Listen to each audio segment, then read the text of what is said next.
A potential mass layoff of federal workers looms as the partial government shutdown continues, with the White House warning that negotiations with Democrats are at a critical juncture. The threat of mass layoffs. In a recent statement, a senior White House official revealed that President Donald Trump and his administration are prepared to initiate mass layoffs if they perceive that talks with congressional Democrats are absolutely going nowhere. This stark warning comes as the shutdown enters its fifth day, leaving federal employees and the public anxious about the future. The shutdown standoff.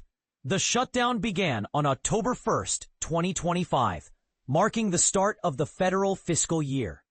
Senate Democrats rejected a short-term funding measure, leading to the closure of federal agencies and the potential for widespread layoffs. The impasse has left congressional leaders at a stalemate, with no tangible progress in negotiations since President Trump's meeting with them last week. Democrats' demands and Republican resistance.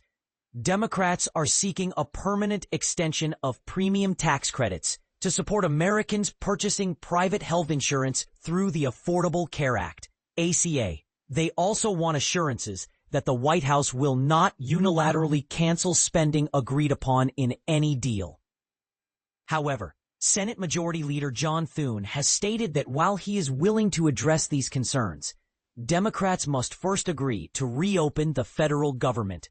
Trump has expressed interest in the health care issue, emphasizing the Republican agenda to reform the ACA, also known as Obamacare. He stated, "We want to fix it so it works. Obamacare has been a disaster for the people, so we want to have it fixed so it works." The Senate's upcoming vote, rank-and-file Senate Democrats and Republicans have engaged in informal talks to find common ground on health care and other issues, hoping to reach a deal to reopen the government. However, Democratic Senator Ruben Gallego expressed skepticism, stating, "At this point, no." On Monday, the Senate is scheduled to vote for the fifth time on the stopgap funding bill, which has already passed the Republican-controlled House of Representatives. Additionally, a Democratic alternative will be put to the vote.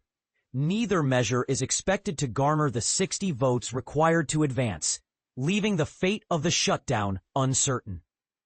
With a slim Republican majority of 53 to 47 seats and one Republican opposed to the House funding bill, Republican leaders need at least 8 Democrats to support the measure. So far, only 3 Democrats have crossed the aisle, leaving the administration with a difficult decision to make. The controversial choice, Senate Majority Leader John Thune put it bluntly, "It's open up the government or else." His statement underscores the high-stakes nature of the situation, with the White House facing a difficult choice between reopening the government and potentially initiating mass layoffs. And this is where it gets controversial. Should the White House prioritize reopening the government, even if it means compromising on key Democratic demands? Or should they hold firm and risk the consequences of a prolonged shutdown and potential layoffs? What do you think? Share your thoughts in the comments below. We want to hear your opinions on this critical issue.